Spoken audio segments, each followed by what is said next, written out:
Pois bem, então hoje a gente vai começar vendo coordenadas no espaço, tá? Que essa, em geral, a parte nova, assim, para a maioria das pessoas que já viu alguma coisa de geometria analítica na escola, né? A gente não costuma ver geometria analítica no espaço. Lá na escola, em geral, se restringe ao plano, cônicas, né? Alguma coisa do tipo. Então, aqui é que, de fato, começa a parte realmente nova do conteúdo. Então, vamos começar a ver um pouquinho sobre coordenadas no espaço, né? Primeiro, vamos lembrar lá do plano que a gente viu que é um sistema de coordenadas, né? Então, quando a gente tem um espaço, vamos dizer que esse aqui é o nosso espaço, um conjunto em geral, tá? Então, um sistema de coordenadas é nada mais do que uma associação desse conjunto com algum Rn da vida, né? Se for um espaço de duas dimensões, é uma associação com o R2, né? Que é o conjunto dos pares de números reais. Né? Que acontece também, por exemplo, com a Terra, né? Que a gente usa latitude e longitude para se referir a localidades na Terra também. Então, também serve para a Terra essa associação com R2. Né? E esse sistema de coordenadas é uma maneira de associar cada ponto do nosso conjunto aqui com um conjunto de coordenadas, de maneira que a cada ponto esteja associado um par de coordenadas, ou uma tripla de coordenadas, ou assim, uma sequência de coordenadas, a gente pode dizer assim, e cada sequência de coordenadas esteja associada a um único ponto. Então, não é interessante existir um ponto que pode ser representado de duas formas diferentes, nem que exista um par de coordenadas, ou uma tripla de coordenadas que represente mais de um ponto. Então, não é muito comum disso acontecer. E aí, o que a gente vai ver aqui agora é qual é a maneira usual de fazer essa associação no espaço tridimensional, no espaço que a gente vive. Então, aqui eu coloquei uma representação do que seria um sistema de coordenadas no espaço. Tá? Então, a base para definir o que é um sistema de coordenadas no plano, no espaço, ela vem do plano. Então, a gente começa com um conjunto com três eixos, né? Então, a gente tem aqui os eixos coordenados.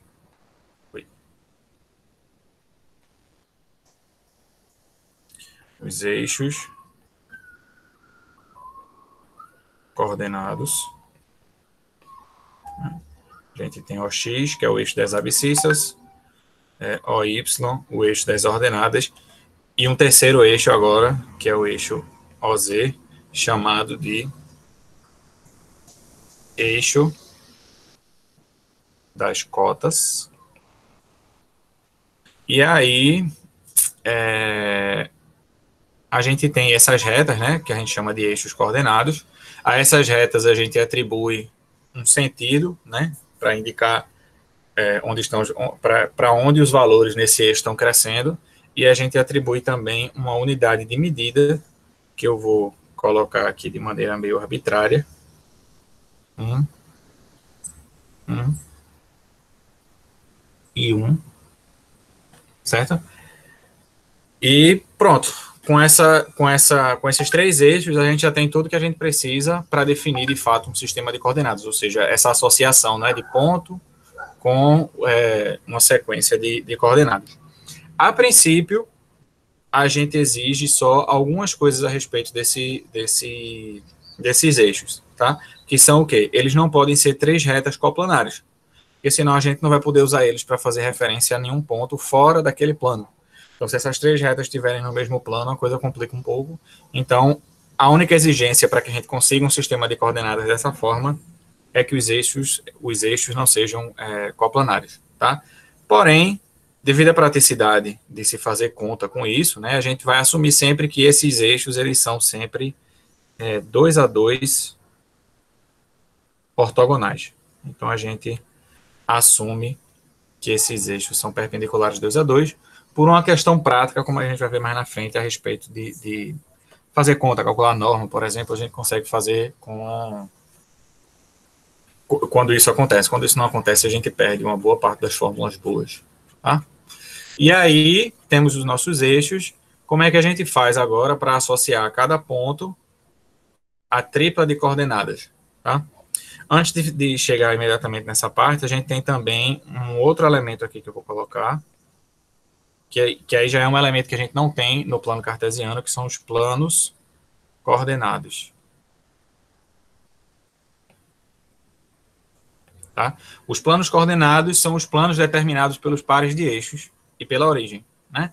Então, a gente tem os três planos coordenados. O primeiro é o plano x, o, y, que é o plano que contém a origem e as retas e os eixos x e y. A gente tem o plano x, o, z, que é a reta que contém a origem e os eixos x e z. E a gente tem também o plano x, o, z. A princípio, eles não têm nomes particulares, não. São só conhecidos como planos coordenados, né? E os eixos é o que dizem. Às vezes no livro eles colocam assim OXY, OXZ, OYZ, ou então só plano XY, plano XZ, plano YZ, que é inclusive a anotação que a gente vai usar mais na frente para economizar tinta de caneta. Bom, então esses são os planos coordenados, são os planos determinados pelos eixos. Né? Na figura a gente poderia colocar esses planos aqui. Por exemplo, a gente tem aqui o plano, deixa eu ver se eu consigo colocar direitinho aqui. Aqui, contendo o eixo x e o eixo z, a gente tem o plano x, OZ. Uhum. Alô?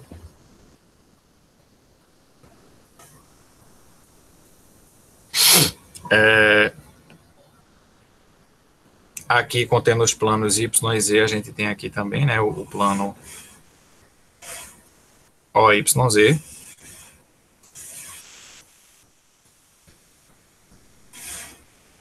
O YOZ. E aqui embaixo, né, contendo os eixos x e y. Sem problema. Acontece. E aqui, contendo os eixos x e y, a gente tem o plano x, o, y, ou também só o plano xy. Bom? Então, esses são os planos coordenados. Agora sim, como é que a gente faz essa associação a respeito de pontos e sequências de coordenadas, né? Então, essa associação ela é feita da seguinte maneira. Então, vou colocar aqui, seja P um ponto qualquer do espaço. A gente costuma se referir ao espaço de três dimensões, né? O espaço que a gente vive de 3, né? Para indicar o conjunto de pontos do espaço. Tá? Então, seja P um ponto qualquer do espaço, que eu vou colocar ele aqui em azul. Tá? Então, a gente pode fazer o seguinte, a gente pode traçar, passando por P, uma reta paralela ao eixo Z. Eu vou colocar aqui essa reta. Tá? Ela é paralela ao eixo Z. E aí, como esses eixos eles não são paralelos entre si, né? Desculpa, como esses eixos não são coplanares, naturalmente essa reta perpendicular ela vai cruzar o plano XY em algum ponto. Né? Deixa eu só fazer um pequeno ajuste aqui, colocar isso um pouquinho mais para cá para a figura ficar melhor. Tá? Então, naturalmente, essa reta ela vai intersectar aqui o plano XY em algum ponto, tá? E aí, por estar no plano XY, a gente pode já associar com a geometria plana que a gente fez na geometria do plano cartesiano, que é o quê?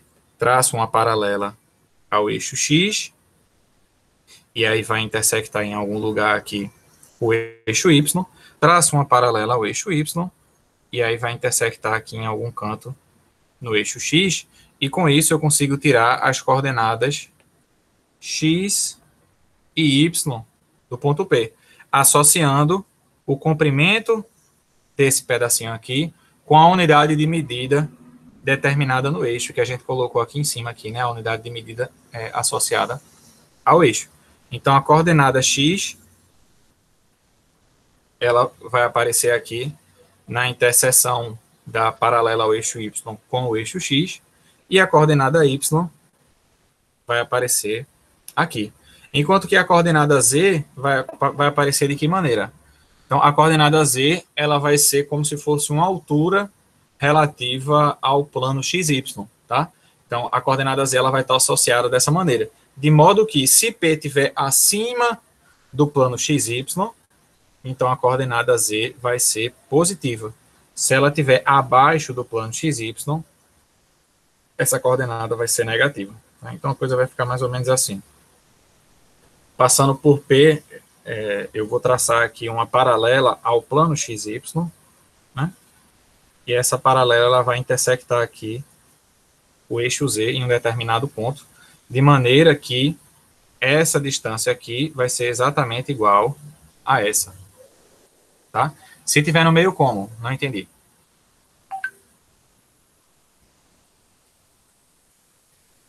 Como assim, se tiver no meio?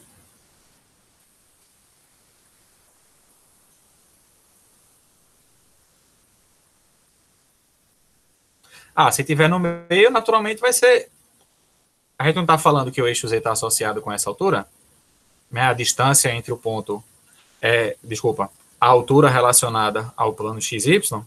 Então, se essa altura for zero, ou seja, se esse P estiver exatamente no plano XY, então a coordenada Z vai ser zero. Né? Se estiver abaixo, vai ser negativa, se estiver acima, vai ser positiva, e se estiver exatamente no meio, vai ser zero. Tá bom? Então, fazendo aqui, a gente vai ter também a coordenada Z do ponto. Tá? Então, dessa forma, a gente consegue, então, podemos associar a P a tripla de coordenadas x, y, z. Vou botar aqui como na figura, mas a figura já foi explicada, né? Como na figura. Tá? Então, veja que é um detalhe técnico, tá? É um detalhe que não atrapalha, mas é importante ter essa diferença entre o ponto e as coordenadas do ponto. Porque o ponto é uma posição no espaço, né? Um ponto é um local determinado no espaço lá e só. Tá? As coordenadas de um ponto, por outro lado, são, no espaço, são uma tripla com 3 números, uma sequência de 3 números, tá certo? Então, é muito comum você ver em alguns livros ele dizendo assim, um ponto é uma tripla x, y, z de números reais. Isso não está exatamente errado, tá? Mas também não está totalmente certo. Por quê? Porque um ponto não é a tripla de coordenadas. O ponto é o lugar no espaço. Para você ter a tripla de coordenadas, você precisa estabelecer o que a gente chama de um referencial, ou seja, você precisa estabelecer um sistema de coordenadas, né? Uma tripla de eixos, e a partir daqueles eixos você tira os números x, y, z. Mas isso não significa que o ponto é aquele x, y, z. Tanto é que se você troca os eixos, né? Se você mudar os eixos, a gente viu nas últimas aulas, né, que quando a gente troca o sistema de coordenadas, a gente troca as coordenadas dos pontos, né? Então, as coordenadas não são elementos absolutos do ponto, enquanto que a posição do ponto no espaço é, tá? Então, as coordenadas são a maneira de representar aquele ponto, tá? Então, de certa forma, um sistema de coordenadas é uma maneira de associar o ponto à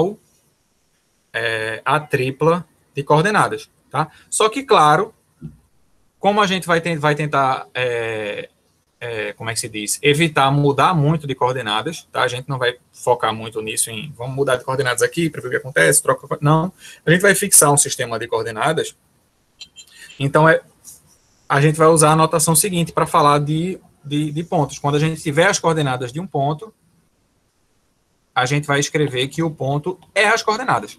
Tá? Mas isso é um abuso de linguagem, porque para a gente vai fazer sentido. Tá? Então, a gente escreve, a notação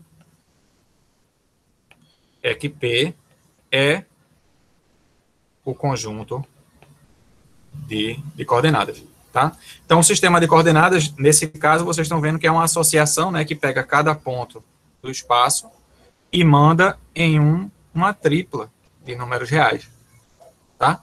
Tem alguns livros mais para frente que vocês vão ver que eles vão dizer que o espaço de 3 dimensões é o R3. Isso não está errado, em certo sentido, né? Eu diria que está mais impreciso do que errado, né? Porque, na verdade, o espaço a gente pode associar com o R3. E aí, nesse sentido, a gente pode dizer que o espaço é o R3, mas, na verdade, não é, tá? Pois bem, então, temos aqui a nossa maneira de associar a cada ponto uma tripla de números reais, tá? Esses números reais, eles têm nomes no que diz respeito às coordenadas, né? A primeira coordenada é chamada de abscissa.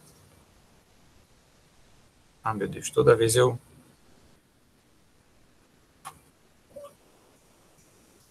Cadê?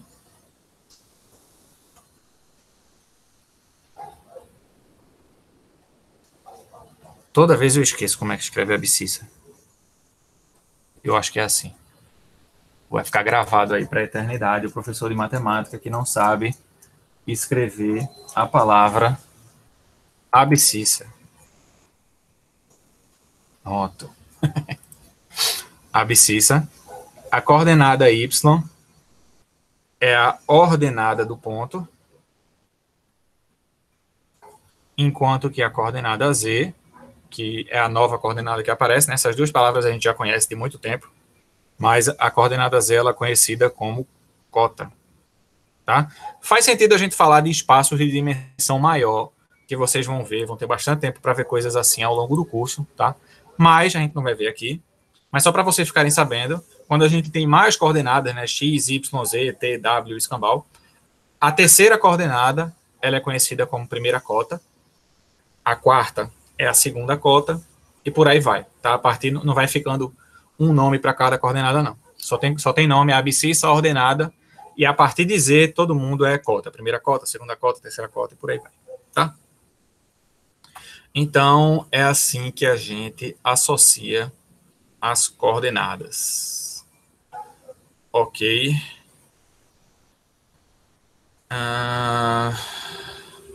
Então, vamos fazer um exemplo aqui, só para ver se vocês entenderam.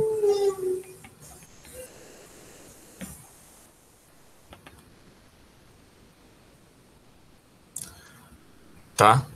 É bom vocês tentarem fazer assim, façam essa figura que eu estou colocando aqui no caderno de vocês, para vocês tentarem esboçar também essa situação, né? Tentar representar os pontos a partir de suas coordenadas. Tá? E aí, o exemplo é o seguinte, é representar graficamente os pontos 1, 2, 3, o ponto B igual a 0, menos 1, 0, e o ponto C, que é o ponto 0, 0, 8. Pronto. Então, vamos representar graficamente aqui nesse sistema de eixos, nesse sistema de coordenadas que eu coloquei aqui, esses 3 pontos.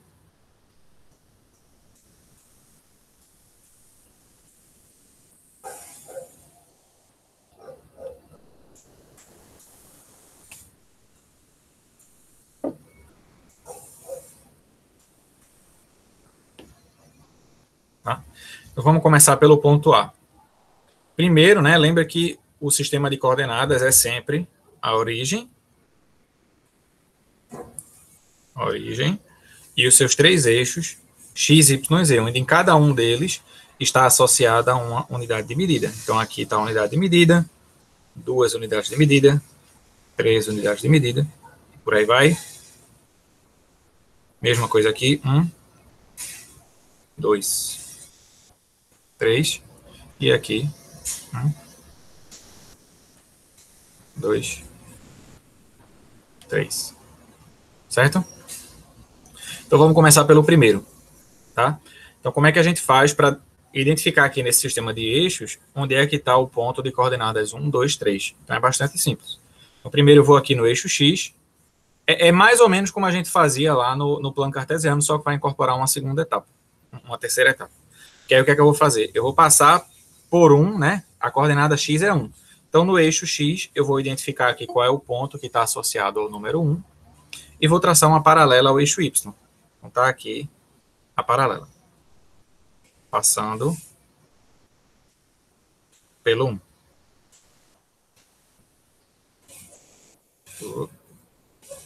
Tá aqui. Certo? E aí eu vou para a coordenada Y. Na coordenada Y, eu vou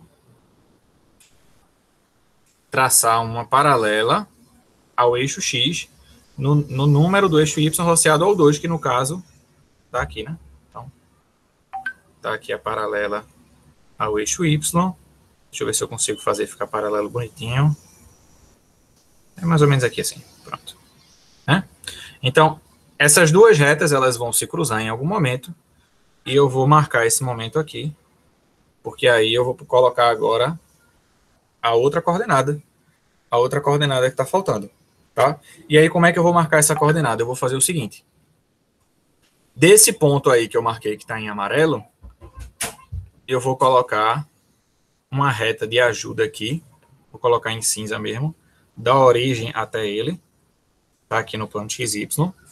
E eu vou elevar esse eixo tantas unidades quanto for o que está aqui em Z, né? Então, eu vou copiar ela aqui e eu vou elevar ela aqui até o 3, que é a coordenada Z, certo? Então, feito isso, eu vou ter aqui a minha altura, né? E essa altura aqui, ela vai corresponder exatamente à coordenada Z lá, porque é paralela, né? Então, essa figura aqui, ela é um paralelogramo, e, portanto, o ponto A em questão está exatamente aqui. Tá ok? Deu para entender?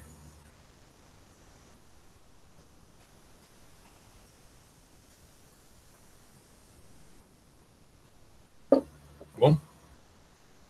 E agora vamos ao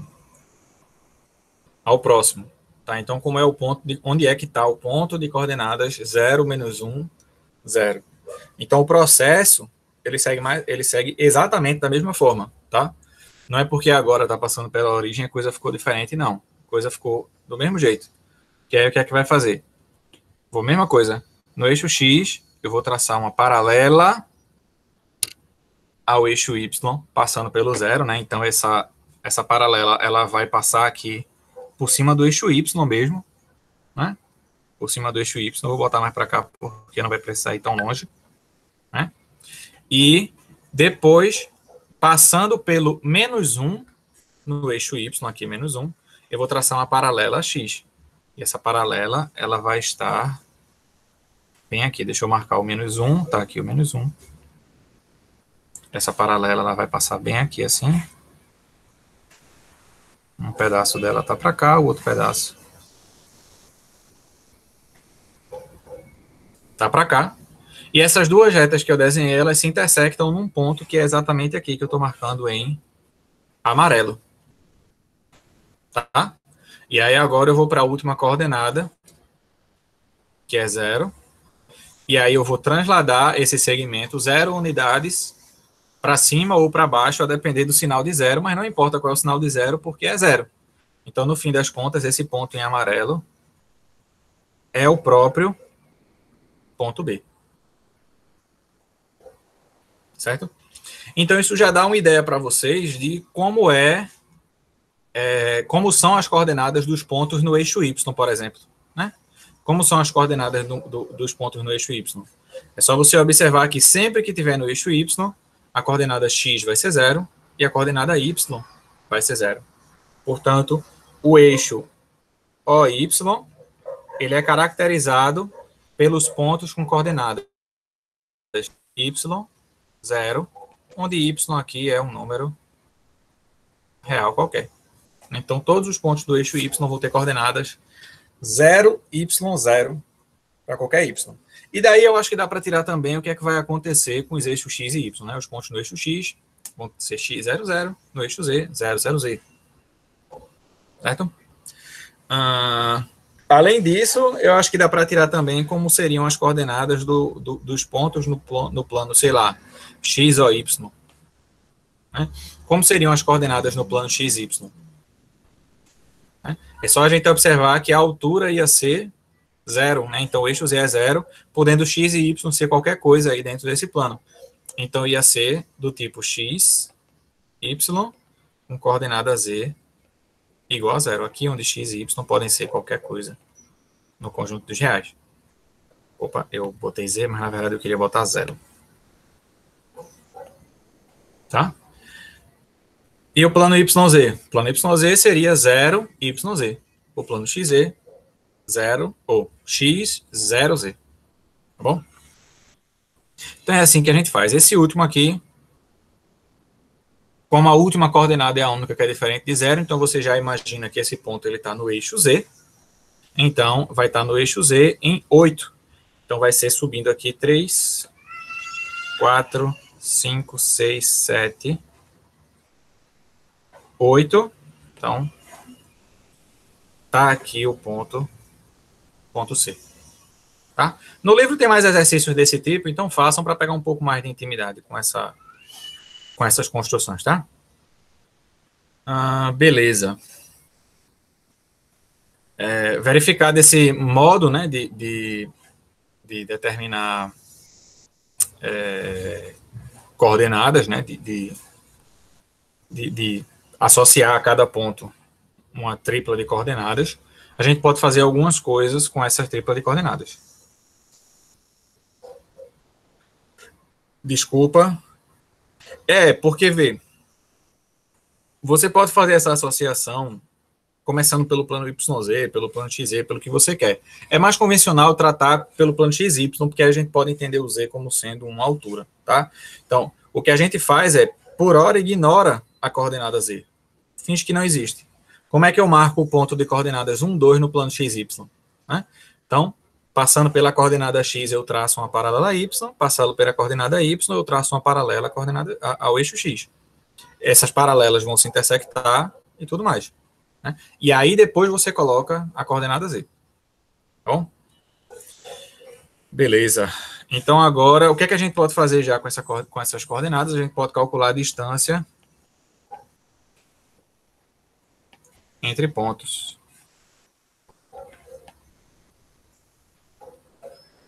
Tá? Como é que fica a distância entre dois pontos quando a gente tem um sistema de coordenadas lá no plano, né? Então, o problema aqui é que a gente tem dois pontos P com coordenadas x1, y1, z1 e Q com coordenadas x2, y2, z2. E a gente quer saber como é que a gente calcula as coordenadas, a distância entre esses dois pontos usando as coordenadas no espaço, tá? Então, uma observação que a gente precisa fazer aqui é que para usar a fórmula que a gente vai colocar aqui, a gente precisa obrigatoriamente que os eixos sejam 2 a 2 perpendiculares. Se isso não acontecer, essa fórmula não funciona e a gente não consegue calcular a distância usando as coordenadas. Quer dizer, consegue, mas a gente precisa de alguma informação sobre os eixos, como o ângulo e tudo, e aí vai ter que colocar produto interno na jogada.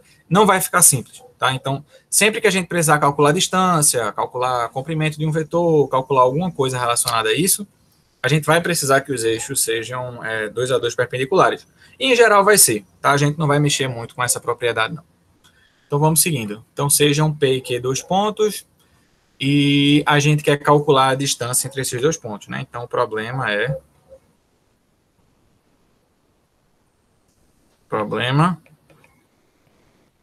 é calcular a distância de P até Q. Então, vamos ver como é que a gente consegue fazer isso aqui. sabendo as coordenadas. Deixa eu botar o meu conjunto de eixos aqui. Eita, droga.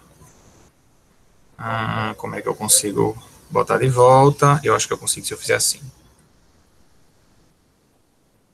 Cadê aqui? Eixo Z.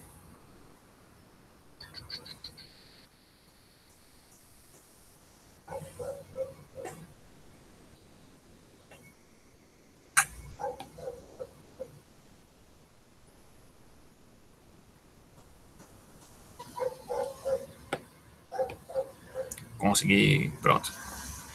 Tá aqui o nosso sistema de eixos, tá? E aqui a gente tem dois pontos, que são eles, o ponto P, marcar o ponto P mais para baixo aqui. O ponto P está aqui. E aqui está o ponto Q. Certo? Vou botar ali um pouquinho mais alto só para... Cadê? Aqui o ponto Q. E aqui embaixo, ponto P. Para ficar visível. Tá? E aí, como é que a gente faz para calcular a distância de P até Q? A gente vai fazer o seguinte. Primeiro, a gente vai ter que fazer o seguinte. Eu vou projetar esses pontos aqui no plano XY, né? Vou traçar uma paralela ao eixo Z. Essa paralela ao eixo Z vai passar aqui pelo plano XY. Essa paralela aqui ao eixo Z vai passar aqui pelo plano XY. E aí, a gente vai ter esse segmento aqui que eu vou colocar em verde, tá? Esse segmento que eu vou colocar em verde, se eu jogar ele um pouquinho para cima, ele vai me permitir fechar um... Deixa eu copiar ele. Se eu colocar ele para cá, né, ele vai me permitir fazer aqui um triângulo retângulo envolvendo os pontos P e Q aqui, tal que a hipotenusa desse triângulo é a distância de P até Q. Tá? Então, aqui eu sei quanto é. Aqui é X, certo?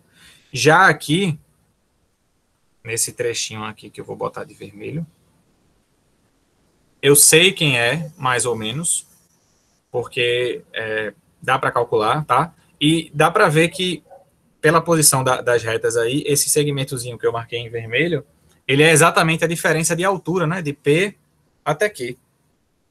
Então, se é a diferença de altura, então isso vai ser exatamente o módulo da coordenada do segundo ponto menos a coordenada do primeiro, né? É a diferença entre as coordenadas Z, porque é a diferença de altura.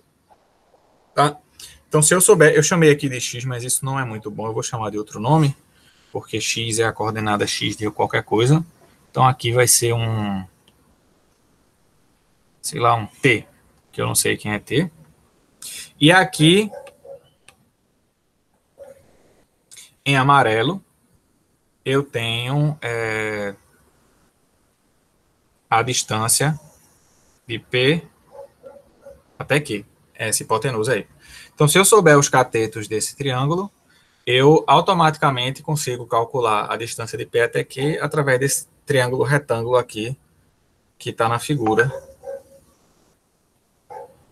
colorida aí, certo? Então, primeiro, como é que a gente pode descobrir quem é P, tá? Quem é P não, desculpa, quem é T. Para descobrir quem é T, eu vou fazer o seguinte.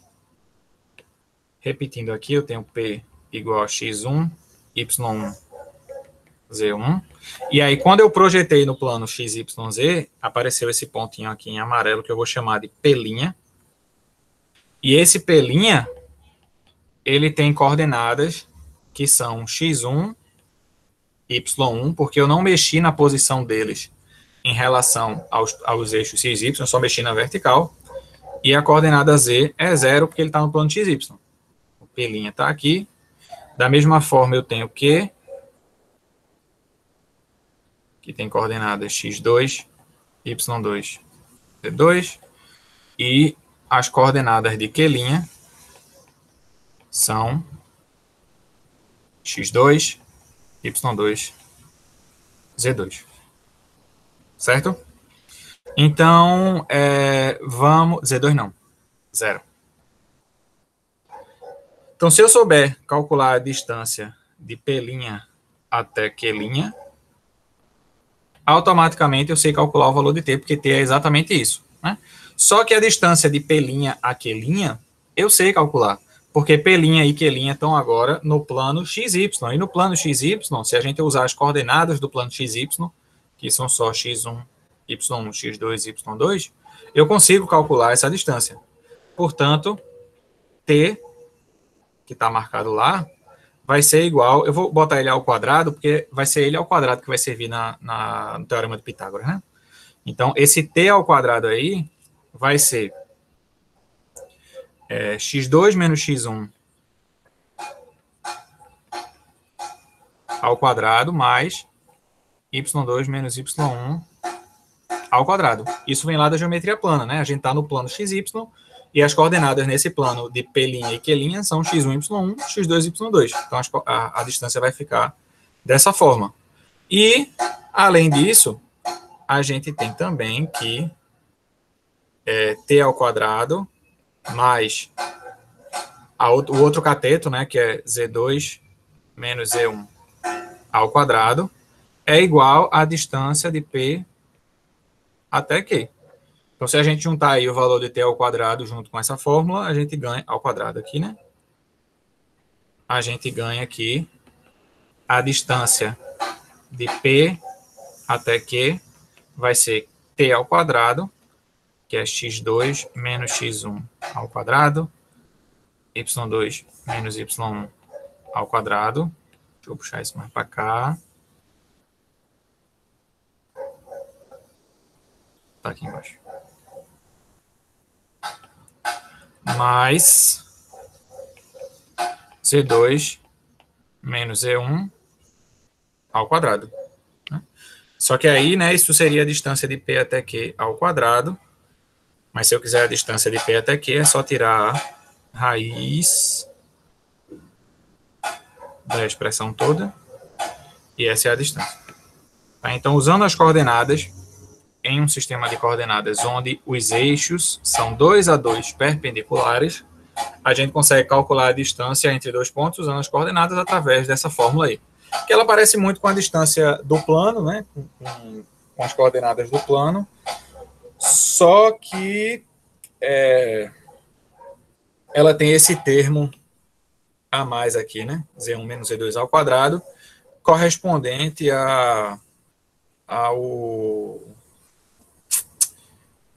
correspondente à terceira coordenada dos pontos lá. Então, a gente calcula usando essa fórmula aí, a distância entre dois pontos. Por exemplo,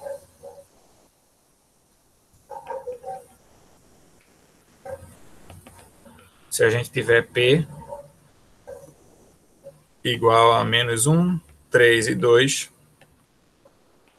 e Q for 0, menos 1, menos 3, então a distância de P até Q vai ser a raiz de, primeiro, x2 menos x1, aí vai ficar 0 menos 1 ao quadrado, mais menos 1 menos 3 ao quadrado, mais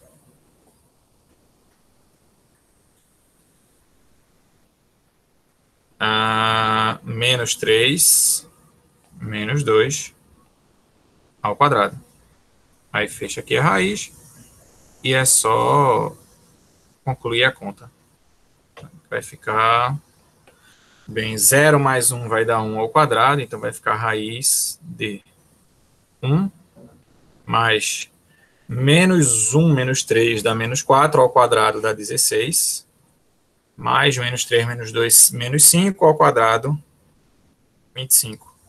Então, quando somar e tirar a raiz, isso vai dar, deixa eu ver, 25, 35, 41, 42, vai dar raiz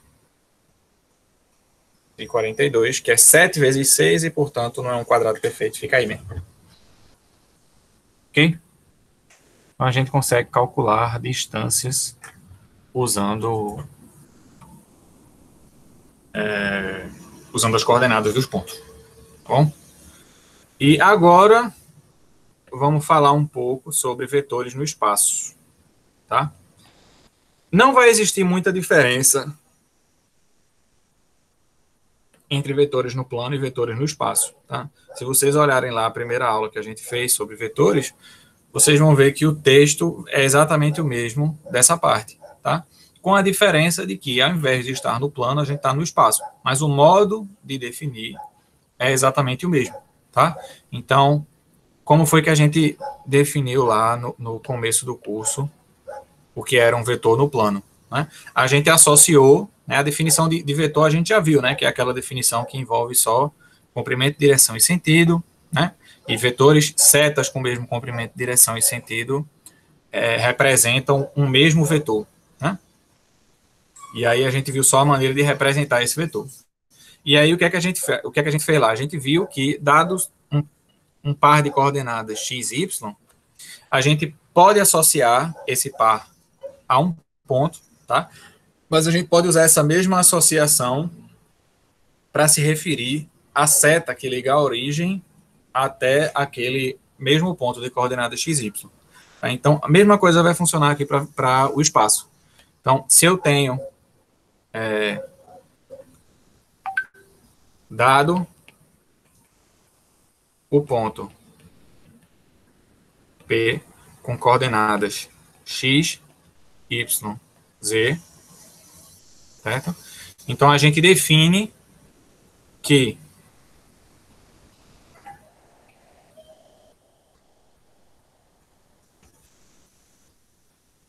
a seta de origem na origem do sistema de coordenadas e extremidade em P representa o vetor de coordenadas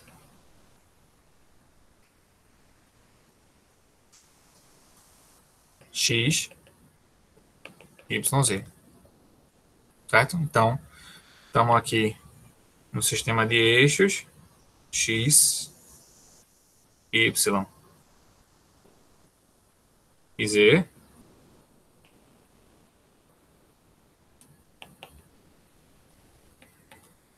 A gente coloca um ponto aqui. Esse ponto ele vai ter as suas coordenadas. Então, essas coordenadas vão ser as mesmas do vetor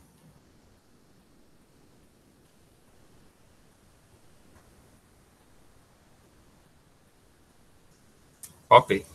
Certo? Então, P tem coordenadas x, y, z. Então, OP, que é esse vetor aqui, tem coordenadas x, y, z. Certo?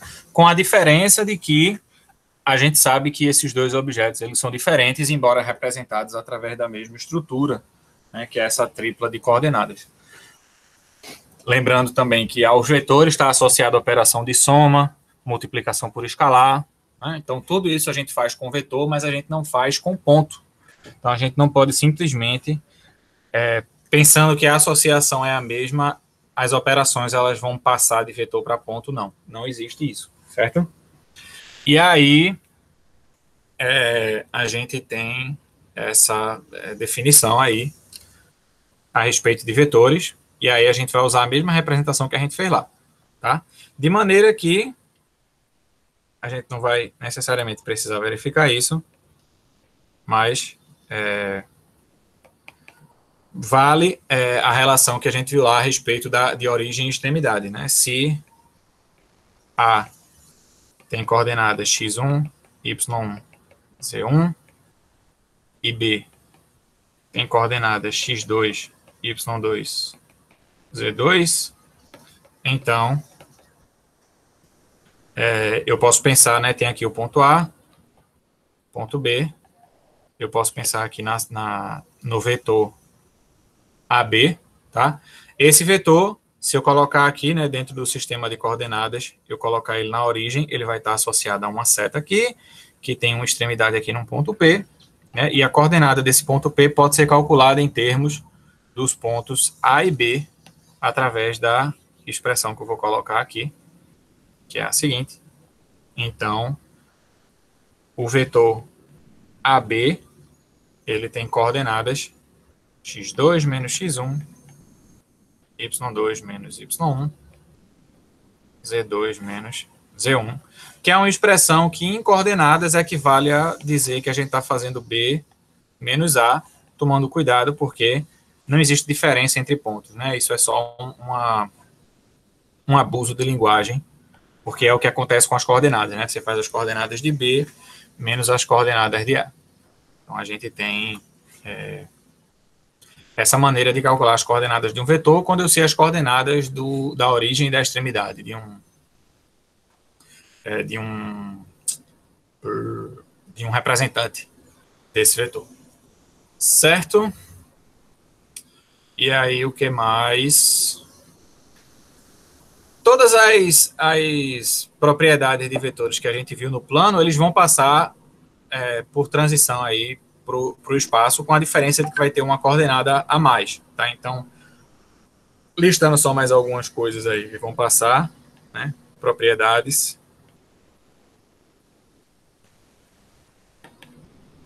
Então, primeiro, a gente tem um módulo, né? A norma de um vetor U. Se um vetor U tem coordenadas A, B e C, então a norma desse vetor vai ser calculada fazendo raiz de A2 mais B2 mais C2, como acontecia no plano, só que sem a parte do C. A gente vai ter também operações de soma, né, e multiplicação por escalar, que estão definidas na mesma fórmula. Eu estou só colocando aqui para aproveitar e lembrar e ver como é que vai ficar, né? X1, Y1, Z1, o 2 é igual a X2, Y2, Z2. Se eu tenho as coordenadas de dois vetores, então eu consigo as coordenadas da soma também do mesmo jeito, só somando as coordenadas, né, x2 mais x1 mais x2, y1 mais y2, z1 mais z2. A gente consegue também fazer multiplicação por escalar, né? K vezes o vetor 1, por exemplo, é K vezes x1, K vezes x2, y1, K vezes z1. Então, a multiplicação por escalar, ela vai funcionar da mesma forma. A gente tem também produto interno, né? Então, produto interno de U1 com U2 vai ficar da mesma forma, só que vai aparecer um termo a mais. Então, vai ficar x1 vezes x2 mais y1, y1 vezes y2, z1 vezes z2. Então, vai funcionar do mesmo jeito. O produto interno, ele continua sendo a mesma coisa. Eu calculo o ângulo entre vetores fazendo produto interno dividido pelo produto das normas, vale todas as propriedades do produto interno, porque a maioria delas não dependia de como o produto interno é definido em coordenadas, mas do que ele calcula, né? O produto interno, ele calcula o produto das normas vezes o cosseno do ângulo. Então, esses mesmos objetos, né, produto das normas vezes o cosseno, existem também no espaço, e, portanto, a coisa vai estar muito bem definida e vai ter as mesmas propriedades que tinha lá no plano, tá? Então, a gente não vai voltar para ver produto interno no espaço, porque não precisa. A operação é exatamente a mesma, com a diferença de que, quando a gente tem coordenadas e a gente quer calcular um produto interno, a gente usa a mesma fórmula de antes, só que com esse pedacinho a mais aqui, que é associado à cota dos vetores, né? Que antes não aparecia, porque antes a gente estava no plano e só tinha 2 coordenadas, agora tem 3. Beleza? Então, essas são as propriedades de vetores que a gente precisa saber, essencialmente. Tá? Lembrando que não interfere, né? O modo de ver vetores no espaço não é diferente de ver no plano, a diferença é só essa coordenada a mais. Tá? Não significa que a gente vai ver exatamente as mesmas coisas do plano no espaço. Não. Porque a gente ter uma dimensão a mais vai permitir que a gente faça mais algumas coisas relacionadas a plano. Então, o que a gente vai começar a ver agora, por exemplo, é uma operação entre vetores que, na verdade, só existe em espaços de dimensão 3. Né? Em espaço de dimensão 2, você não vai conseguir definir essa propriedade, porque ela envolve uma propriedade do espaço que o plano não tem, que é a existência de uma perpendicular a dois perpendiculares. Né? Se eu tiver duas retas perpendiculares, no espaço de 3 dimensões, eu consigo colocar uma terceira, que é perpendicular às duas primeiras. Como a gente não consegue fazer isso no plano, a gente não vai conseguir fazer produto vetorial no plano, tá? Então, essa parte de produto vetorial, a gente vai começar a dar uma olhadinha agora.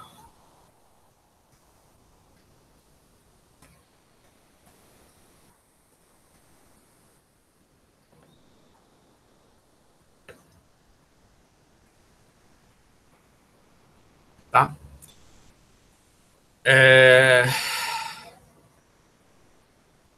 Deixa eu ver como é que eu faço.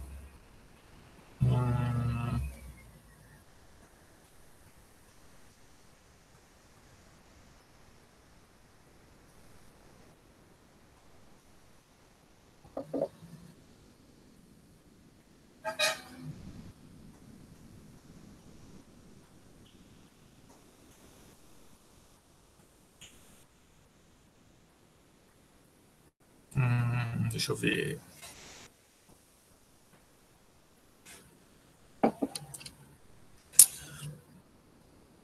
Estou pensando aqui só porque tem um jeito do livro, mas tem outras maneiras de fazer. Eu vou fazer... Não, eu vou fazer do jeito do livro, não. Tá? Eu vou fazer o seguinte.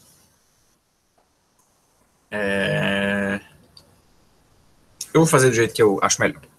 Então, primeiro, o que é o produto vetorial? Tá? O produto vetorial é uma operação entre vetores. Certo? Então, o que vai acontecer é que eu vou pegar um vetor U aqui,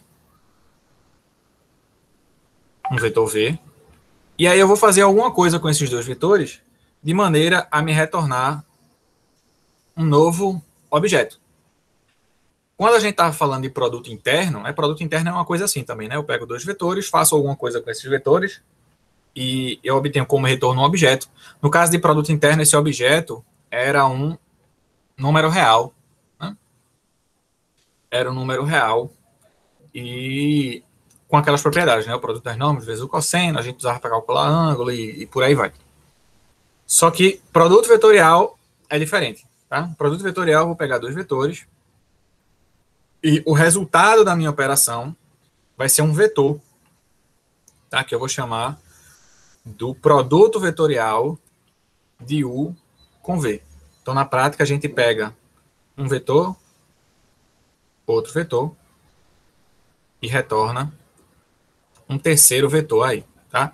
E esse vetor, quem é ele, a gente vai definir ele a partir das propriedades desse vetor. Tá? Então, vamos definir direitinho como é que é a coisa. Tá? Inclusive, o nome, ele também está associado a isso. Né? O produto escalar é porque o resultado da operação é um escalar, de fato, é um número real, enquanto que o produto vetorial tem como resultado um vetor. Tá? Então, definição. O que é o produto vetorial? Então, sejam U e V, dois vetores quaisquer,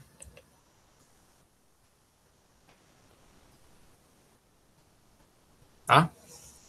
Então, vamos definir quem é o produto vetorial. Só que por uma questão prática, eu vou precisar dividir essa definição em duas partes, tá? A primeira parte é a seguinte. Se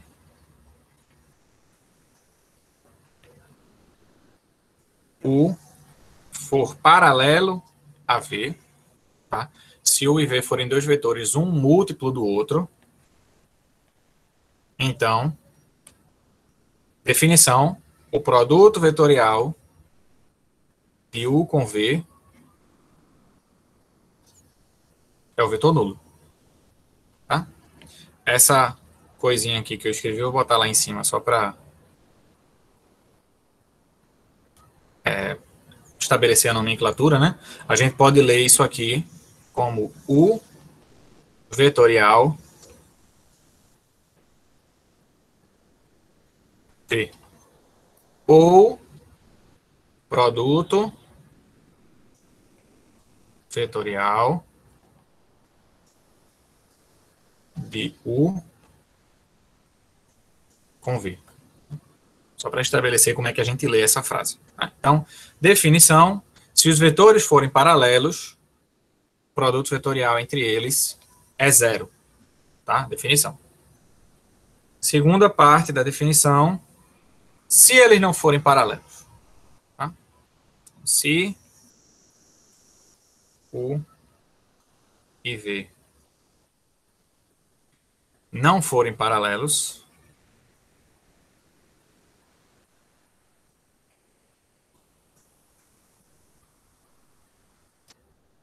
então,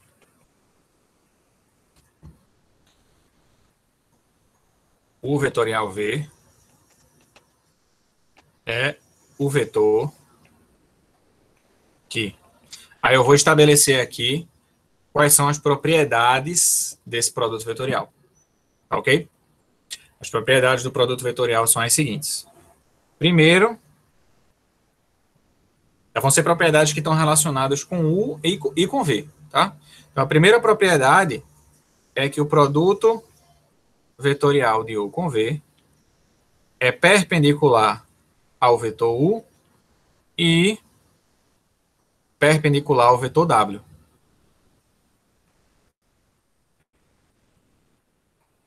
Desculpa, ao vetor V. Não sei porque eu fiquei com W aqui na cabeça. Certo? Então, essa é a primeira propriedade do produto vetorial. Se os vetores não são paralelos, o vetorial V é um vetor que é perpendicular tanto a U quanto a V. Segunda propriedade, a norma do produto vetorial tem uma fórmula que parece um pouco com o produto interno, mas tem que tomar cuidado que não é o produto interno, tá? A norma do produto vetorial é norma de U vezes norma de V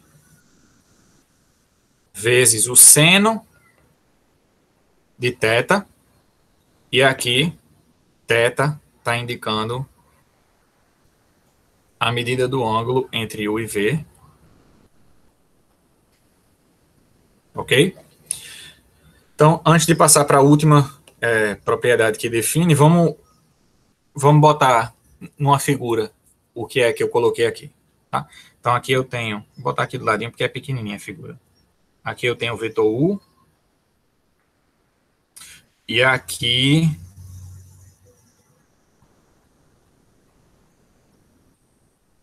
eu tenho o vetor V. Tá? Esses dois vetores, se a gente fixar eles com a mesma origem e marcar esse ponto aí, eles definem um plano aqui, né? Então vai ter um plano aqui, que é o plano que é paralelo a esses dois vetores aí. Deixa eu desenhar ele bem direitinho aqui.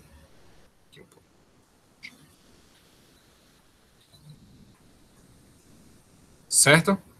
Então tá aqui o plano determinado por esses vetores aí, U e V.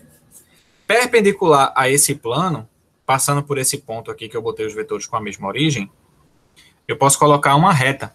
Né? E passando por esse ponto, essa é a única reta que é perpendicular a esse plano. Né? Essa reta aqui, ela é uma reta que é perpendicular tanto a U quanto a V, por ser perpendicular ao plano. Ok? Então, veja só. Se eu desenhar uma seta com a origem nesse ponto em vermelho, tá? Sabendo que essa seta vai ter esse tamanho, né, que é a norma de U vezes norma de V vezes o seno, Então, eu só tenho duas possibilidades de seta aí nessa situação.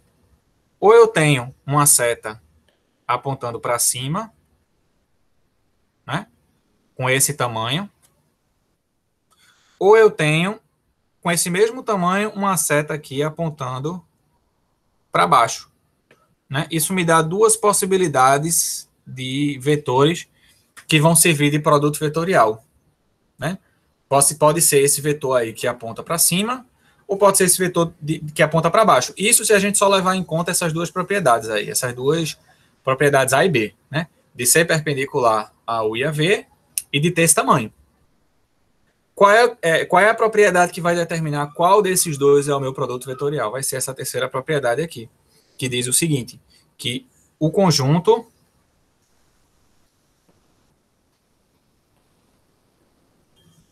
U, V, U vetorial V, satisfaz a regra da mão direita. Certo? Essa é a propriedade que vai definir qual desses dois vetores é o produto vetorial ou não. Por que satisfazer a regra da mão direita? Por uma questão de convenção, tá certo? Essa regra ela foi escolhida porque eu não sei se vocês perceberam, deixa eu voltar aqui as figuras aqui um pouquinho. Sempre que eu coloquei os eixos x, y e z, eu coloquei eles nessa posição aí. Né? O x saindo do plano, o y para direita e o z para cima. Né? Eu sempre coloquei dessa forma, porque isso é uma convenção. Geralmente se coloca dessa forma, para que se você está olhando o plano x, y de cima, a situação que você vê é a do plano cartesiano, com o eixo y para cima e o eixo x para a direita. Né? Isso é uma convenção que se adota, né?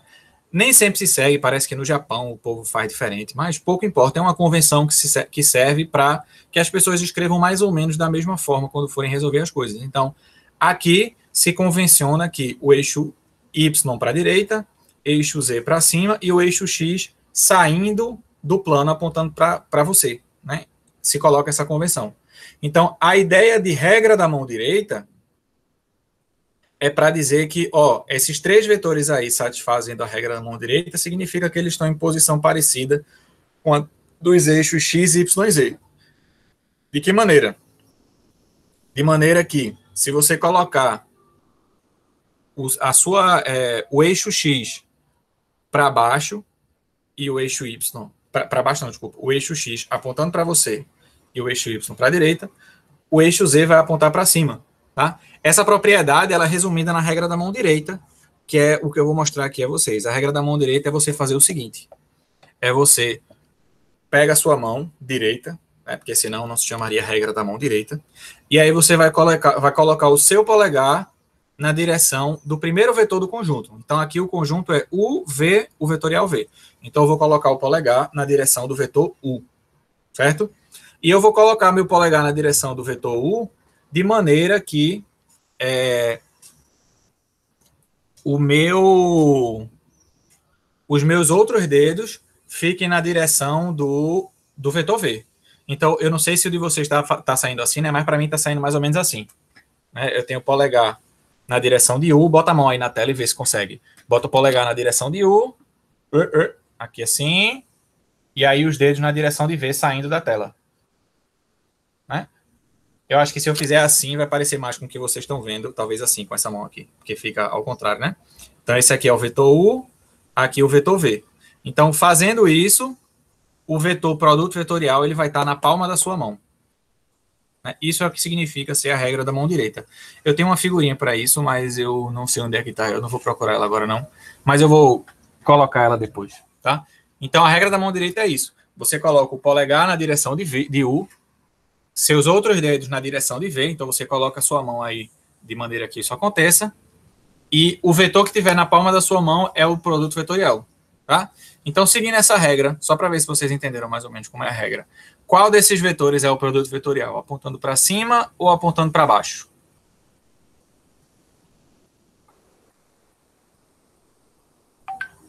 Alguém mais? Digam mais aí.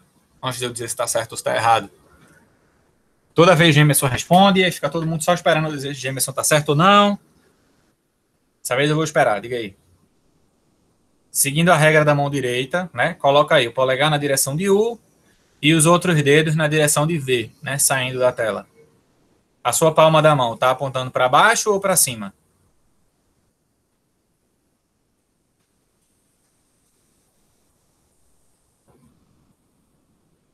Vocês não estão respondendo baixo só porque Gemerson respondeu baixo, não, né?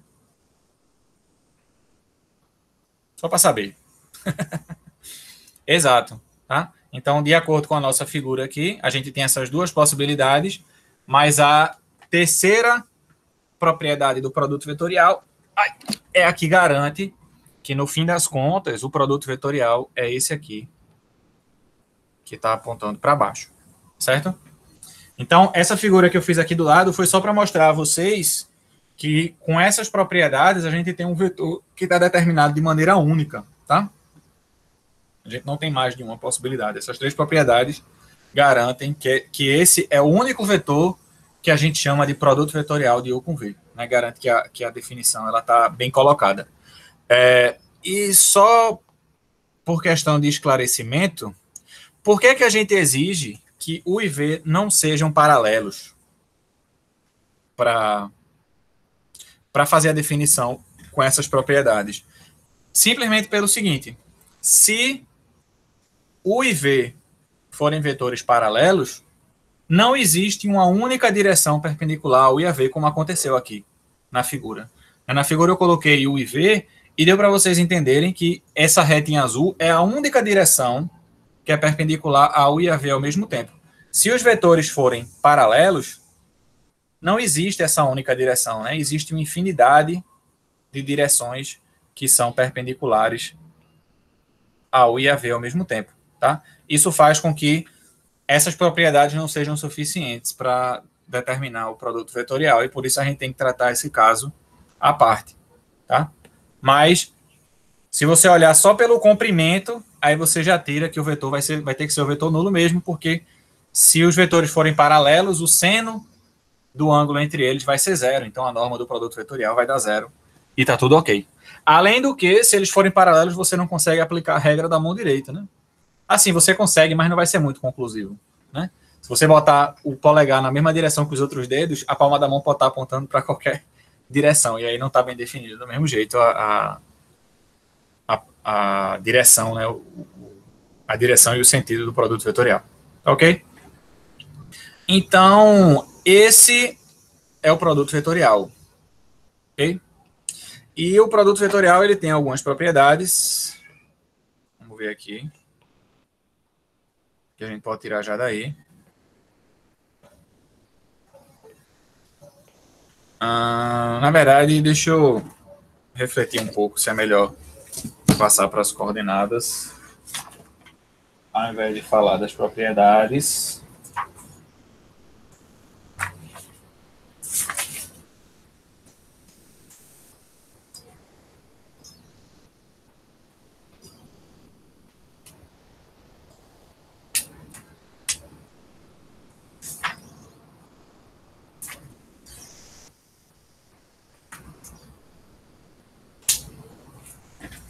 Não, é melhor fazer as coordenadas logo mesmo. Então, antes de fazer propriedade, vamos ver como calcula o produto vetorial em coordenadas. Né? Então, propriedade, proposição. E eu acho que a gente pode acabar e deixar as propriedades para a próxima aula. Tá? Então, esse é o produto vetorial, mas como é que a gente pode, em coordenadas, calcular o produto vetorial? Tá? Então, a gente vai fazer através dessa expressão aqui. Então, proposição, se U tem coordenadas x1, y1, z1, eu vou botar x1, y1, z1 não, vou botar a1, b1, c1. A1, b1, c1, e V tem coordenadas A2, B2. Meu Deus. Vou botar para baixo. E V tem coordenadas A2, B2. C2. Então, o produto vetorial de U com V pode ser calculado usando as coordenadas de U e de V através da seguinte fórmula. Vai ficar grandinho, eu vou pegar para cá só. Então, a fórmula é a seguinte. A primeira coordenada do produto vetorial é A2, não, a B1, confundi aqui, B1C2 menos B2C1. Acertei?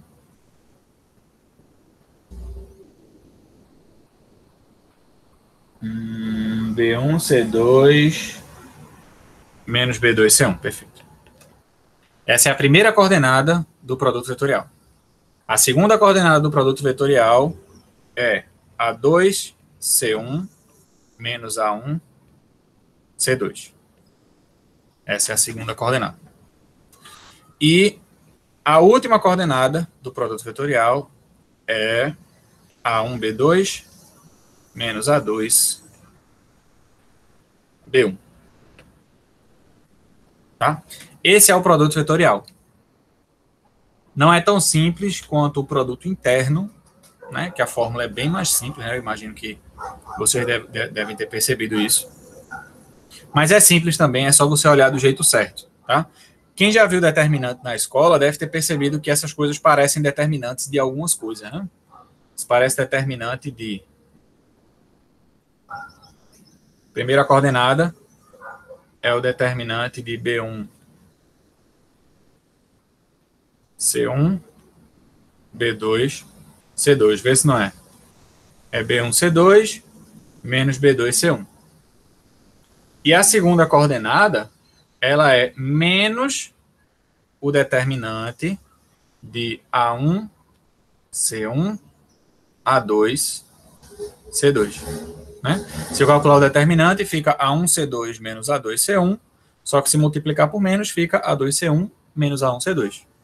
E a terceira coordenada é o determinante de A1B1, A2B2. Eita.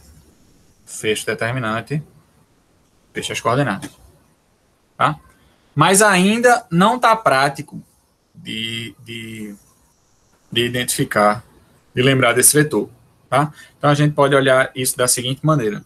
Eu posso olhar cada coordenada, né? Lembra que a gente tem os vetores associados aos eixos coordenados, né? A gente tem o vetor U, I, que é o vetor 1, 0, 0.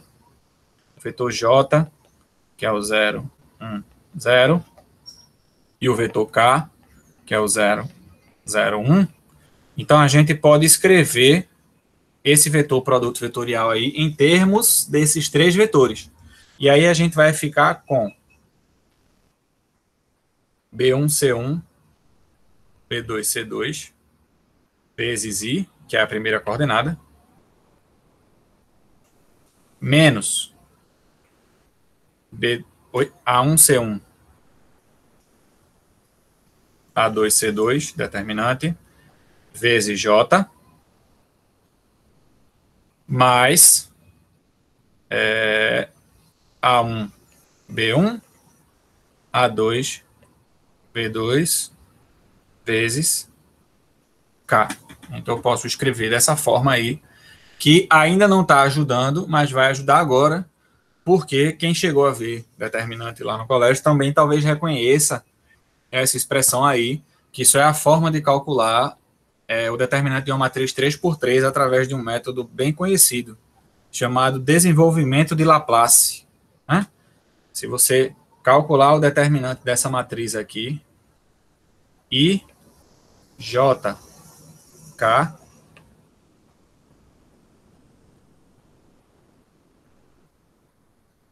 aí A1, B1, C1, A2, B2, C2, né? Você vai obter exatamente essa expressão aí se você fizer o desenvolvimento de Laplace pela primeira linha. Né? Então, essa é a fórmula que a gente pode dizer assim, que tá, ok, agora dá para memorizar bem essa fórmula, porque é um determinante fácil de escrever, né? Então, se eu quero saber o produto vetorial entre dois vetores, eu coloco as coordenadas do primeiro no lugar de A1, B1, C1, as coordenadas do segundo no lugar de A2, B2, C2, e aí é só calcular o determinante do jeito que eu achar mais conveniente, tá? Eu só vou colocar um asterisco aqui por um detalhe técnico, que é o seguinte: a gente escreve isso como um determinante, por quê? Porque a expressão, ela lembra o modo como a gente calcula um determinante, né? Se a gente aplicar o desenvolvimento de Laplace na primeira linha, vai aparecer exatamente a expressão que está aí em cima da matriz. Só que qual é o problema? O problema é que o determinante é uma função que pega uma matriz e retorna um número real, né? E para calcular determinante, a gente precisa o quê? A gente precisa que a matriz seja uma matriz quadrada, tá? E cujas entradas sejam todas números reais. Se isso não acontece, perde um pouco o sentido da palavra determinante, tá? Então, a gente escreve isso usando a notação de determinante por parecer com a expressão de um determinante, mas a gente tem que tomar cuidado que isso não é exatamente um determinante, porque para ser um determinante, o resultado disso teria que ser um número real, quando na verdade é um vetor, tá? Tanto é que, se você olhar para essa matriz aqui, ela é até estranha, porque algumas entradas dessa matriz são vetores, enquanto que outras entradas são números, que são as coordenadas dos vetores envolvidos lá no produto, tá? Então, essa matriz, ela não é bem uma matriz que permite a gente chamar isso de determinante, mas pela similaridade a gente diz que é e pronto, tá? Uma questão de praticidade. Um detalhe meramente técnico, ok? Antes de verificar essa proposição, vamos fazer o seguinte, vamos fazer um exemplo, tá? Vou colocar aqui o exemplo.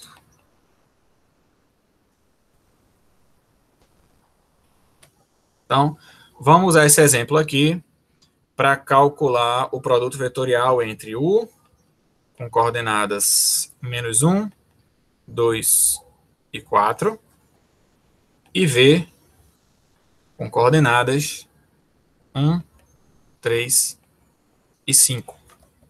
Tá? Então, como é que a gente calcula o produto vetorial entre U e V, sabendo as coordenadas? Tá? Eu vou fazer de duas maneiras, porque existe um método prático para fazer isso. E aí eu vou apresentar a vocês, mas eu vou fazer do método que foi apresentado pela definição de produto vetorial. Então, vou colocar aqui logo aqui o modo 1. Então, como é o modo 1 para calcular o produto vetorial? É você escrever essa matriz aqui, com os vetores dados, e calcular o determinante. Tá? Só isso. Então, eu vou colocar aqui, né? I, J, K, na primeira linha. Na segunda linha, eu coloco o primeiro vetor, menos 1, 2 e 4. E na terceira linha, eu coloco o segundo vetor, que é 1, 3 e 5. E aí, eu calculo esse determinante. Tá? Se você sabe calcular determinante por algum método, calcule pelo método que você achar conveniente. É o determinante de uma matriz 3x3 aí. Se eu não me engano, no ensino médio a gente vê algumas maneiras de calcular, né? A gente vê método de Sarri, desenvolvimento de Laplace, tem algumas formas de calcular o determinante. E aqui não importa o meio que você calcular, o jeito que você calcular vai dar certo.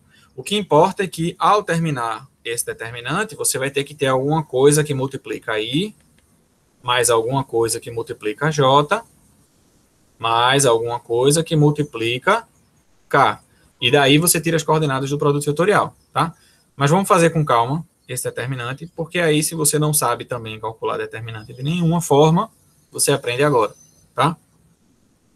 Como é que funciona o desenvolvimento de Laplace para calcular determinante de matriz?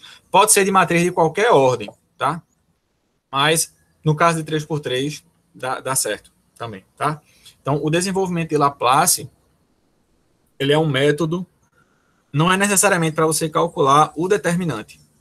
É um método que foi feito para você reduzir o tamanho da matriz que você quer calcular determinante. Você está calculando determinante de uma matriz 4x4, você vai voltar em uma dimensão. Então, você vai transformar o determinante de 4 por 4 em alguns determinantes 3 por 3. De 3 por 3, você volta a 2 por 2 e por aí vai, tá? Então, nesse caso específico, como o determinante de matriz 2 por 2 é fácil, a gente só precisa aplicar o desenvolvimento de Laplace uma vez aqui. Se fosse uma matriz maior, talvez não fosse tão prático assim. Mas aí a gente vai fazer usando o desenvolvimento de Laplace, tá? Como é que a gente aplica o desenvolvimento de Laplace? É muito simples. Primeiro, a gente escolhe uma linha ou uma coluna. É bom vocês prestarem atenção, porque o método prático ele vai ser prático para calcular o produto vetorial, mas ele não vai ser um método prático para calcular determinante, tá? Vai ser um método prático para produto vetorial. Se você não sabe fazer determinante, fique de olho aí. Então, para calcular desenvolvimento de Laplace, você vai escolher uma linha e uma coluna.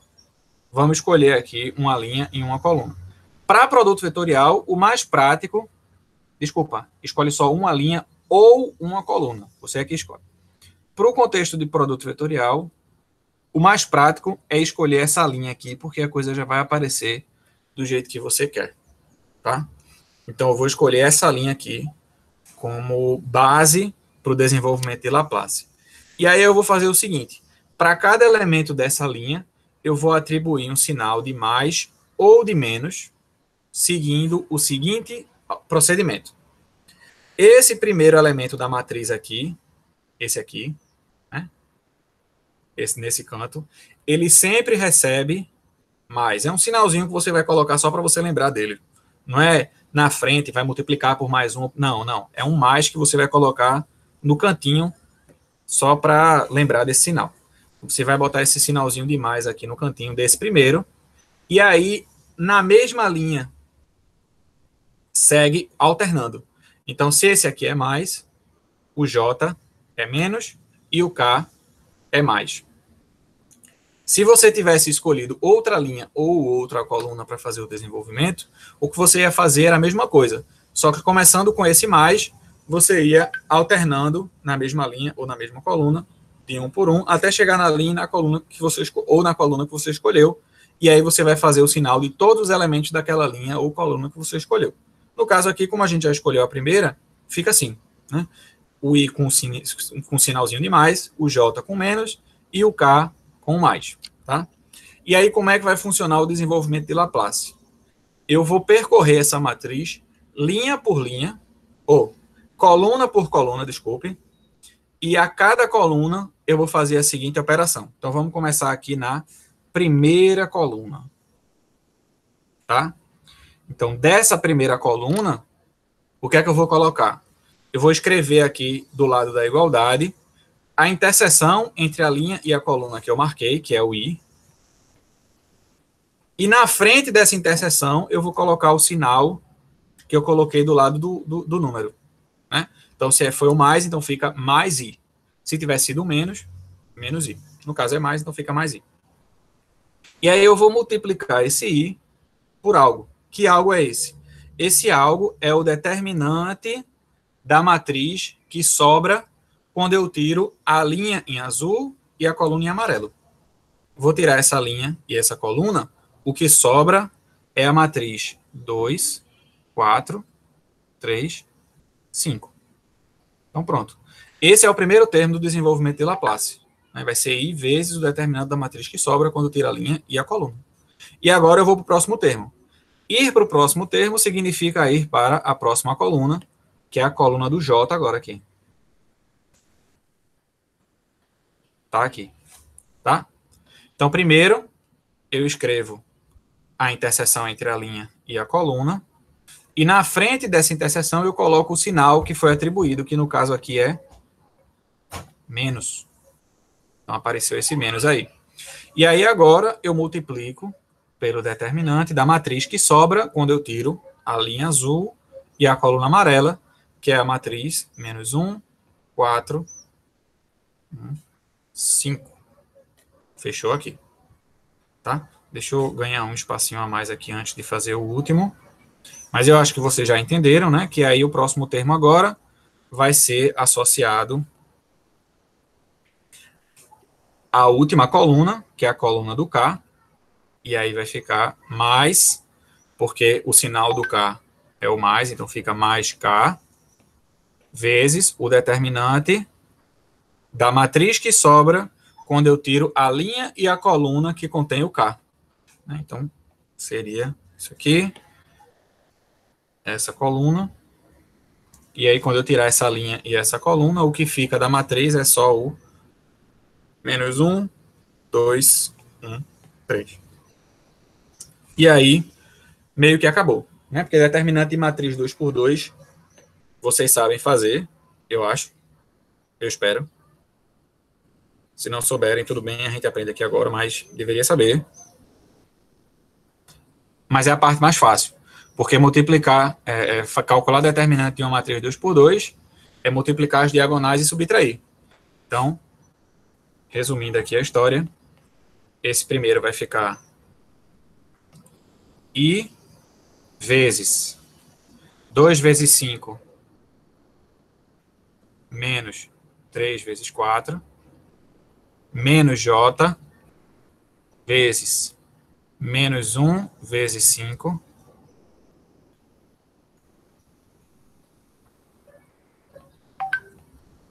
menos 1 vezes 4 mais K vezes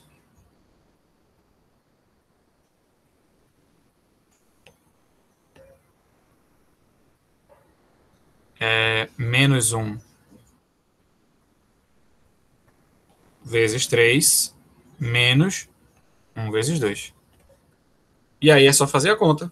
E a gente ficou aqui com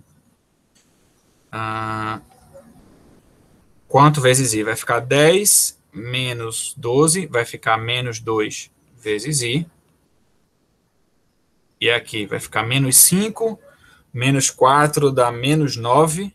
Com o menos da frente do J, fica mais 9 vezes J. Mais, aí aqui fica menos 3, menos 2 dá menos 5. Menos 5 vezes K vai ficar menos 5K. Portanto, qual é o resultado do produto vetorial entre U e V? O resultado é menos 2, 9, menos 5. Que são os coeficientes aqui, né? Menos 2, 9 e 5. Ok? Deu para entender direitinho? Deixando claro que isso ocupou bastante tempo, porque eu fui explicar como é o desenvolvimento de Laplace, tá? Se você domina cálculo determinante, você consegue fazer mais rápido. Não é uma conta demorada assim, não, tá? Quando você tem prática, é uma conta que consome menos tempo do que o que eu gastei aqui, tá bom? Então, esse é o método que vem direto da definição, né, de como é que a gente calcula o produto vetorial de dois vetores. É fazendo assim. Você escreve IJK, primeiro vetor, segundo vetor, calcula o determinante e escreve as coordenadas em termos de alguma coisa vezes I, alguma coisa vezes J, mais alguma coisa vezes K, e separa aí as coordenadas. Tá bom? É assim que a gente faz para calcular o produto vetorial. Tá? Só que, além disso, a gente tem também um método prático.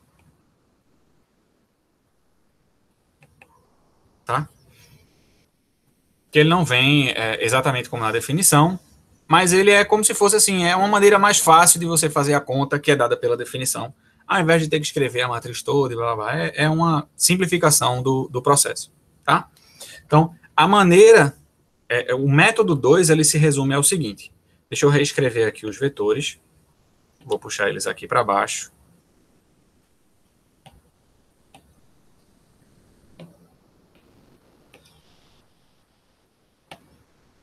puxei eles aqui para baixo.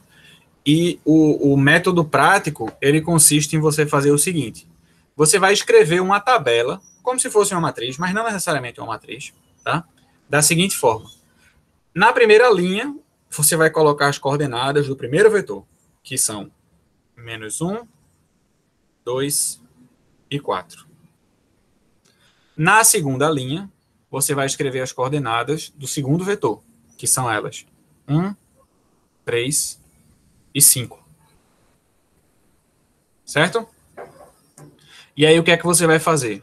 Você vai repetir à direita dessa tabela, a primeira e a segunda coluna, tá? Então, eu vou repetir aqui. Passou aqui, menos 1, 2, 4, menos 1, 2. 1, 3, 5, 1, 3. Então, eu repeti a primeira e a segunda coluna, ficando com essa tabela dessa forma aqui, tá? Parece um pouco com o que a gente faz para calcular determinante usando a regra de Sarri, né? A gente pega a primeira e a segunda coluna, copia do lado, traça aquelas setas lá e vai fazendo as contas. É parecido, tá? E a ideia por trás desse método vem exatamente da regra de Sarri. E aí, como é que vai ficar o produto vetorial?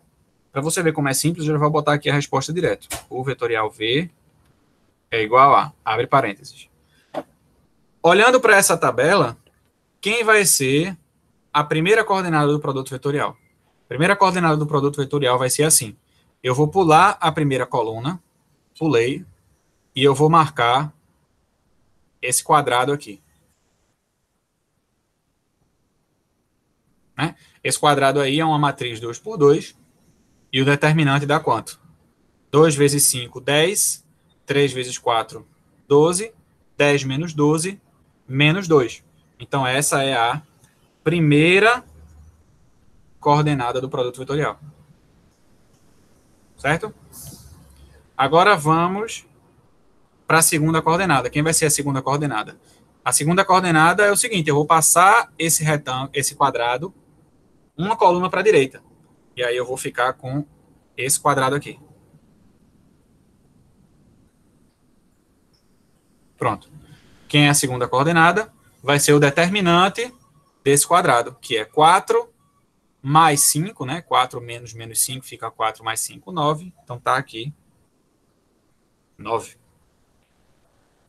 E a última coordenada, mesma coisa, passa esse quadrado, uma coluna para a direita. A gente vai ficar com esse quadrado aqui.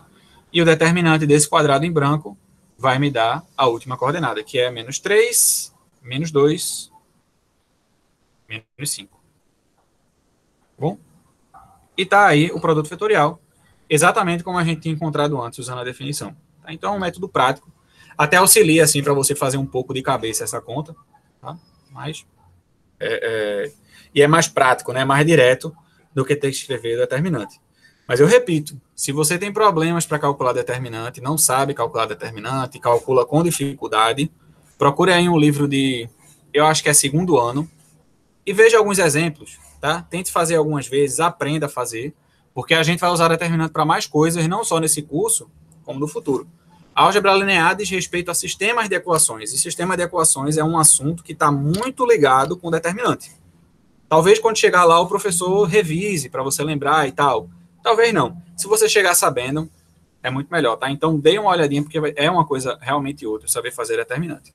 Mas, para o contexto de produto vetorial, tem esse método aí de fazer, que é um pouquinho mais prático, né? Bem mais prático, né, do que o outro. Então, seguindo essa metodologia, você consegue aí, tá? Então, tá faltando só a gente fazer o quê? A gente já sabe como é que calcula, tá?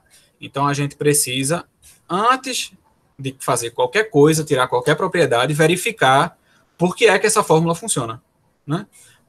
Qual é a garantia que eu tenho de que essa fórmula vai me dar um vetor com as propriedades que estão aqui na definição, né? Qual é a garantia que eu tenho? Nenhuma. Então, próxima aula, a gente vai começar fazendo isso, tá? Eu vou até deixar aqui marcado a demonstração.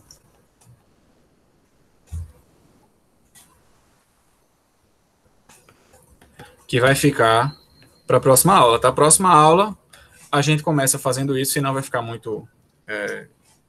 vai acabar passando do tempo. Próxima aula, a gente começa fazendo a verificação dessa fórmula, tá? De que a gente pode calcular assim.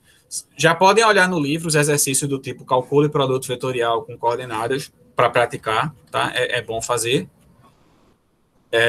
E aí, na próxima aula, a gente começa pela demonstração, vê algumas propriedades e, se der tempo, vê um pouquinho de produto misto também, que é a próxima parte, próximo assunto. Tá ok, pessoal? Então, por hoje tá bom. Deixa eu parar de gravar aqui. Interromper.